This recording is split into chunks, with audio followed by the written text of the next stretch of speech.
Hi, I'm here with Chris Winfield from 10E20, and he's both my friend and a social media guru, and a documented one at that.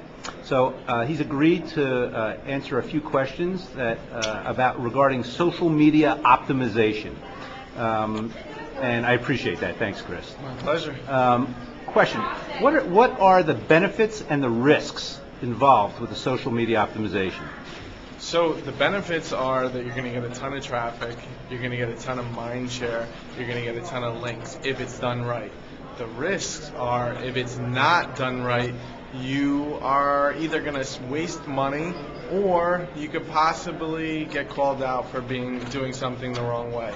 So, but you have to be really, really careful to make sure that everything's planned the right way and that you're working with the right person, or that you yourself know what you're doing. Fantastic. What are the key factors of a social media optimization? So the key factors are that you have to have good content. If you don't have something good to say, you shouldn't be saying it. So when we work with somebody, we have to look at them and say, hey, what's your goals? What are you looking to do with this? What are you trying to do? What's your end result? What do you want that to be? So if you don't know that, you're going to have a hard time. So you have to think of all those different things. Great. And what kind of money, what kind of cost can somebody expect to pay for a social media optimization? Well, I guess it depends on who you are and who you're working with. So I'm sure there's, like everything, you can do something yourself. But it's also a matter of, do you want to spend time trying to build up strong profiles? Do you want to spend time building up a strong network of people?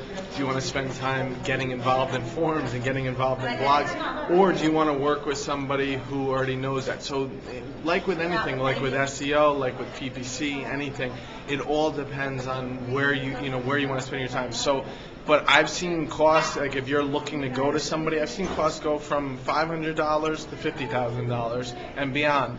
But it really, at the end of the day, you have to look and say, okay, what do I want out of this? What are my goals? What do I want to, you have to quantify what you want out of that and then work backwards. So if you're looking to basically just get links, how much do you want to spend to get those links, and what do you expect? That's a really, really important thing.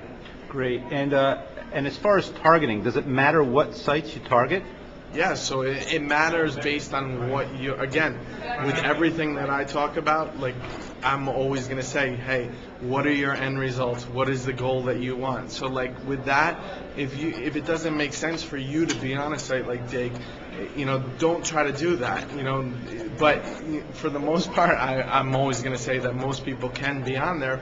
But yeah, you should look at where you want to be and what what you want to accomplish. Great. And last question, how do you determine the success metrics? How does somebody know that their social media optimization was a success or failure? Okay, so again, start with what your results want to be. So are you looking for traffic? Or for example, are you a publisher who works on CPM as your revenue? Like are all your ads coming from banners? If so, then maybe traffic's going to be so if you get 50,000 visitors, maybe that's going to be a success metric for you. Are you a commerce site that wants links? Well, maybe you have a certain amount that you're looking for. So you're going to look at these different types of things. Maybe you're just looking for branding. Maybe you don't even care about ad revenues. Maybe you don't care about links. You just want to get your product out there. So maybe, again, you're going to go back to traffic and say, okay, well, how many people actually came to my site? How many people ventured past the one site that was getting into a social network, was getting into something like Dig? Look at those different things and then work your way back. Fantastic. Thanks a lot for the time, Chris. My pleasure. And people want to learn more about Chris and social media optimization, go to his website at 10e20.com. Yep. Thanks, Jimmy. Yep.